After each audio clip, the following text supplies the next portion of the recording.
Exodus chapter 39. Making the priestly garments. Verse 1. From the blue and purple and scarlet yarns they made finely woven garments for ministering in the holy place. They made the holy garments for Aaron, as the Lord had commanded Moses. He made the ephod of gold, blue and purple and scarlet yarns and fine twined linen, and they hammered out gold leaf, and he cut it into threads to work into the blue and purple and scarlet yarns, and into the fine twined linen in skilled design. They made for the ephod attaching shoulder pieces joined at its two edges, and the skillfully woven band on it was of one piece with it, and made like it, of gold and blue and purple and scarlet yarns and fine twined linen, as the Lord had commanded Moses. They made the onyx stones enclosed in settings of gold filigree and engraved like the engravings of a signet, according to the names of the sons of Israel, and he set them on the shoulder pieces of the ephod to be stones of remembrance for the sons of Israel, as the Lord had commanded Moses.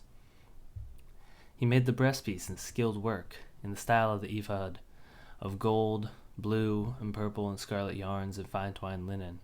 It was square. They made the breastpiece doubled, a span its length, and a span its breadth when doubled. And they set in it 4 rows of stones. A rose of sardius, topaz, and carbuncle was the first row, and the second row an emerald, a sapphire, and a diamond, and the third row a jacinth, an agate, and an amethyst, and the fourth row a beryl, an onyx, and a jasper. They were enclosed in settings of gold filigree. There were 12 stones with their names according to the names of the sons of Israel. They were like signets, each engraved with its name for the 12 tribes. And they made on the breastpiece twisted chains like cords of pure gold. And they made 2 settings of gold filigree and 2 gold rings, and put the 2 rings on the 2 edges of the breastpiece. And they put the 2 cords of gold in the 2 rings at the edges of the breastpiece. And they attached the 2 ends of the 2 cords to the 2 settings of filigree. Thus they attached it in the front to the shoulder pieces of the ephod. And they made 2 rings of gold and put them on the 2 ends of the breastpiece on its inside edge next to the ephod. And they made 2 rings of gold and attached them in front of the lower part of the 2 shoulder pieces of the ephod at its seam above the skillfully woven band of the ephod. And they bound the breastpiece by its rings to the rings of the ephod with a lace of blue, so that it should lie on the skillfully woven band of the ephod, and that the breastpiece should not come loose from the ephod, as the Lord had commanded Moses. He also made the robe of the ephod woven olive blue, and the opening of the robe in it was like the opening of a garment, with a binding around the opening, so that it might not tear. On the hem of the robe they made pomegranates of blue and purple and scarlet yarns and fine twined linen. They also made bells of pure gold, and put the bells between the pomegranates, all around the hem of the robe between the pomegranates. A bell and a pomegranate, a bell and a pomegranate, all around the hem of the robe for ministering, as the Lord had commanded Moses. They also made the coats woven of fine linen for Aaron and his sons, and the turban of fine linen, and the caps of fine linen, and the linen undergarments of fine twined linen, and the sash of fine twined linen, and of blue and purple and scarlet yarns embroidered with needlework, as the Lord had commanded Moses. They made the plate of the holy crown of pure gold and wrote on it an inscription, like the engraving of a signet, "Holy to the Lord." And they tied it to a blue cord and fastened it on the turban above, as the Lord had commanded Moses. Thus all the work of the tabernacle, of the tent of meeting, was finished, and the people of Israel did according to all that the Lord had commanded Moses, so they did. Then they brought the tabernacle to Moses, the tent and all its utensils, its hooks, its frames, its bars, its pillars, and its bases, the covering of tanned ram skins and goat skins, and the veil of the screen, the ark of the testimony with its poles and its mercy seat, the table with all its utensils and the bread of the presence, the lampstand of pure gold and its lamps with the lamp set and all its utensils, and the oil for the light, the golden altar and the anointing oil and the fragrant incense, and the screen for the entrance of the tent, the bronze altar and its grating of bronze, its poles and all its utensils, the basin and its stand, the hangings of the court, its pillars and its bases, and the screen for the gate of the court, and its cords and its pegs, and all the utensils for the service of the tabernacle, for the tent of meeting, the finely worked garments for ministering in the holy place, the holy garments of Aaron, the priest, and the garments of his sons for their service as priests, according to all that the Lord had commanded Moses. So the people of Israel had done all the work. And Moses saw all the work, and behold, they had done it, as the Lord had commanded, so they had done it. Then Moses blessed them.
you.